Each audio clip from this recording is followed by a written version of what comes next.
শেখ হাসিনা সবসময় আমাদেরকে alternative option দিতেন সবসময়। ধরেন হচ্ছে আপনার মাংস বলে মাংস না খেয়ে আপনারা কাঁঠাল দিয়ে রান্না করেন, পেঁয়াজু নেই আলু দিয়ে বানান, মানে পেঁয়াজুর বদলিতে বলে আলু, পেঁয়াজ নেই তাহলে আলু দিয়ে বানান, বেগুনি না হলে কোমরানু বানান, আমাদেরকে অপশন দিত। আমাদের বর্তমানে প্রধানমন্ত্রী আমাদেরকে সে অপশন দেয়। আপনার ফুয়েল নাই ফুয়েল কার্ড দিবে, আপনার এলপিজি নেই অপশন তো নাই, কার্ড আপনি এলপিজি নেই আপনি এলপিজি কার্ড দিবেন। আপনি শুধু কার্ডময় বাংলাদেশটাকে করে ফেলবেন। আজকে প্রধানমন্ত্রী তারেক রহমান তিনি ঘোষণা দিয়েছেন, তিনি বলেছেন এলপিজি কার্ড দেওয়ার কথা বলেছেন। তিনি গ্যাসের সমস্যার সমাধানে মা বোনদের এবার এলপিজি কার্ড দেওয়ার অঙ্গীকার করেছেন প্রধানমন্ত্রী, এবং জনগণকে দেওয়া প্রতিশ্রুতি অক্ষর অক্ষরে পালন করবে তিনি বলছেন। আমার কথা হলো, ফ্যামিলি কার্ড, কৃষক কার্ডের পর এবার এলপিজি কার্ড দিচ্ছেন প্রধানমন্ত্রী। দুটো কার্ড মোটামুটি উদ্বোধন হয়ে গেছে, এলপিজি কার্ডও দিচ্ছেন। সেই ক্ষেত্রে অর্থনৈতিকভাবে বা দেশের অর্থনীতিতে কোনো চাপ পড়বে কিনা এই ধরনের বিভিন্ন কার্ড দেওয়ার মধ্যে? জি, আমি এটাও আসছি। তার আগে এই রাকিব ভাইকে আমি ধন্যবাদ জানাচ্ছি যে উনি এটা স্বীকার করলেন যে আমাদের বর্তমানে জেনারেল অ্যাসেম্বলিতে থেকে বর্তমান যে সংসদ আছে এই সংসদে থেকে আপনি কখনো দ্বিকক্ষ তৈরি করতে পারবেন না। আপনাকে আবার একটা গণভোট দিতে হবে, আবার গণপরিষদ তৈরি করতে হবে। যে গণপরিষদটা আপনার শুরুতে শপথ নেওয়া দরকার ছিল সেটা আপনি শপথ নেন নাই, আবার সেম গণপরিষদ তৈরি করে আপনাকে কনস্টিটিউয়েন্ট অ্যাসেম্বলি তৈরি করে পরবর্তীতে আপনাকে এই যে দ্বিকক্ষ জিনিসটাকে যুক্ত করতে হবে। তাহলে আপনি যে বারবার একই কথা বলছেন যে আমি পুঙ্খানুপুঙ্খানুভাবে বাস্তবায়ন করব, আপনি পারবেন না। আপনি জুলাই এই এই এই জেনারেল অ্যাসেম্বলি দিয়ে আপনি পুঙ্খানুপুঙ্খানুভাবে পারবেন না। যেভাবে আপনি এই যে পুঙ্খানুপুঙ্খানু পারবেন না, শুরুতেই বললাম সচিবালয় ওদের বাতিল করে দিলেন, মানে সচিবালয় শেষ, তাহলে তো আপনি পুঙ্খানুপুঙ্খানু হলো না। পুঙ্খানুপুঙ্খানু তো হলো না, সচিবালয় তো অলরেডি প্রতিষ্ঠিত জিনিস আপনি বাতিল করে দিলেন। এখন এবার আসি আপনার এই বিষয়ে আসি। দেখেন, আমাদের এই আগের শেখ হাসিনা সবসময় আমাদেরকে অল্টারনেটিভ অপশন দিতেন সবসময়। ধরেন হচ্ছে আপনার মাংস বলে মাংস না খেয়ে আপনারা কাঁঠাল দিয়ে রান্না করেন, পেঁয়াজু নেই আলু দিয়ে বানান, মানে পেঁয়াজুর বদলিতে বলে আলু, পেঁয়াজ নেই তাহলে আলু দিয়ে বানান, বেগুনি না হলে কোমরানু বানান, আমাদেরকে অপশন দিত। আমাদের বর্তমানে প্রধানমন্ত্রী আমাদেরকে সে অপশন দেয়। আপনার ফুয়েল নাই ফুয়েল কার্ড দিবে, আপনার এলপিজি নেই অপশন তো নাই, কার্ড আপনি এলপিজি নেই আপনি এলপিজি কার্ড দিবেন। আপনি শুধু কার্ডময় বাংলাদেশটাকে করে ফেলবেন। কেমন দেখেন, এলপিজি উনি আসার পরে 1300 টাকার এলপিজি 1940 টাকা হয়েছে, 640 টাকা আপনি বৃদ্ধি করলেন, 640 টাকা আপনি বৃদ্ধি করলেন। এলপিজি সবাই ব্যবহার করে, গরিব থেকে সবাই ব্যবহার করে। আপনি হয়তো কার্ড দিলে কি দিবেন, 500 টাকা দিবেন, হয়তো প্রতি পরিবারকে 500 টাকা দিবেন। তাহলে আপনি বৃদ্ধি করলেন 640 টাকা, আপনি তাকে দিলেন কত টাকা, 500 টাকা আর 140 টাকা বেশিও তো দিতে পারে।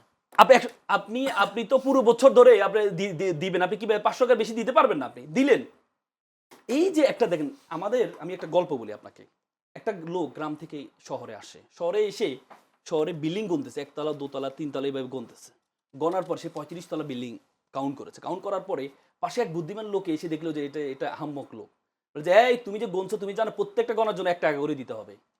তো তখন যে গ্রাম থেকে আসে সে বলছে হ্যাঁ আমি তো মাত্র 15 তলা গুনেছি। সে বলছে আরে আমি কত চালাক, আমি মাত্র 15 তলা গুনেছি। তখন বলে যে ঠিক আছে তাহলে 15 টাকাই দাও। তখন সেই মানিব্যাগ থেকে বের করে বলছে দেখো তো আমার কাছে 10 টাকার বেশি নেই। তখন এবার ওই বুদ্ধিমান লোক বলছে এক কাজ করে যাও এই করো, তোমাকে আমি তুমি 10 টাকাই দাও, 5 টাকা তোমাকে আমি ডিসকাউন্ট দিলাম। ব্যাপক খুশি হয়ে গেছে, বউকে কল দিল, বউ আর আমি তো একটা চালাকি করছি, ব্যাপক লাভ করেছি। কি লাভ করছি, 35 টাকা যেখানে দেওয়ার কথা সেখানে আমি দিয়েছি মাত্র 10 টাকা। প্রথমে 15 টাকা কম দিয়েছি, এরপরে আবার 5 টাকা কম দিয়েছি। আপনার এই কার্ডটাও একই। আপনি মানুষকে দেখাচ্ছেন যে আমি আপনাকে কার্ড দিব, কিন্তু আপনি অলরেডি 640 টাকা বৃদ্ধি করে ফেললেন। আপনি দেখেন আমাদের আমি আপনাকে বলি, শুরু থেকে আমাদের সরকার আমাদের সাথে কি প্রতারণা করেছে দেখেন। শুরু থেকে বলে যে আমাদের তেলের কোনো ঘাটতি নেই, শুরু থেকে আমাদেরকে বলেছে আমাদের ব্যাপক মজুদ আছে, আমরা কখনো বাড়াবো না। ওনারা বলেছে ওনাদের 60টি সফলতার মধ্যে একটি সফলতা হচ্ছে ওনারা তেলের দাম বাড়াবে না বলেছে।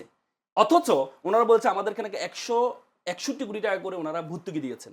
ওনারা ভর্তুকি দেন না। ওনারা কি করেছেন জানেন, ওনারা করেছেন আমাদের বিপিসি, আমাদের যে বাংলাদেশ পেট্রোলিয়াম কর্পোরেশন, বিপিসি হচ্ছে বাংলাদেশের যত লাভজনক কোম্পানি আছে তার মধ্যে অন্যতম কোম্পানি হচ্ছে এটা। গত বছর 51,000 কোটি টাকা লাভ করেছে। সেখান থেকে আপনি এই ভর্তুকিটা আপনি দিয়েছেন। তো আপনি যে জনগণকে ভালোবাসতেন আপনি আরেকটু ভর্তুকি দিতেন। আপনি তো লাভ থেকে দিচ্ছেন, আপনি তো আপনার নিজস্ব এই থেকে দিচ্ছেন, লাভ থেকে ভর্তুকি দিতেন। আপনি না করে আপনি হুট করে বৃদ্ধি করলেন। বৃদ্ধি করার কারণে প্রত্যেকটা জায়গায় এটা প্রভাবটা পড়ছে। আলমগীর হোসেন, তাহলে আপনি যে শুরু থেকে বৃদ্ধি করার কারণে একটা সুবিধা তো পেয়েছে, এই উদ্যোগটার সুবিধা পেয়েছে, বিশেষ করে যদি বলি পেট্রোল পাম্পগুলোতে দীর্ঘসারিত কমে গেছে, এটা তো অন্তত পেয়েছে, ভোগান্তি কমে গেছে। আপনি যখন যারা এতদিন পর্যন্ত সিন্ডিকেট করেছে তেলগুলো, আমাদের কিন্তু শুরু থেকেই দেখেন গভর্নমেন্টের ভুলগুলো কোথায় ছিল, আনস্মার্টনেসের পরিচয় কোথায় দিয়েছে জানেন? তেলের কোনো ঘাটতি নেই, আপনি বলেন আপনি রেশনিক পদ্ধতিতে তেল দিবেন, যখনই আপনি এটি বললেন তখনই মানুষের মাথা ঢুকে গেছে যে তাহলে আমাদেরকে রিজার্ভ করতে হবে, তখনই মানুষ যার 5 লিটার দরকার সে 15 লিটার রিজার্ভ করা শুরু করেছে। তাহলে আপনি আপনার যদি ঘাটতি না থাকে তাহলে আপনি রেশনিক পদ্ধতিটা কেন বললেন? আপনি সেটা না বলতে পারতেন। এটা বলার কারণে মানুষের মধ্যে এই যে আতঙ্ক শুরু হয়েছে, একটা প্যানিক শুরু হয়েছে, সেই প্যানিকের কারণে কিন্তু মানুষ কি করছে, বারবার এই মজুদ করেছে। তাহলে আপনি শুরুতে বলেন আপনি দাম বাড়াবেন না, আপনার সফলতা একটা, আপনি দাম বাড়াচ্ছেন না, এখন যে বাড়ালেন, যারা ব্যবসায়ী যারা মজুদ করেছে এরা জানে আজকে হোক কালকে হোক আপনি বাড়াবেন। কারণ আপনি IMF থেকে আপনি ঋণ নিতে গেলেন, আপনাকে ঋণ দিচ্ছে না, কেন ঋণ দিচ্ছে না?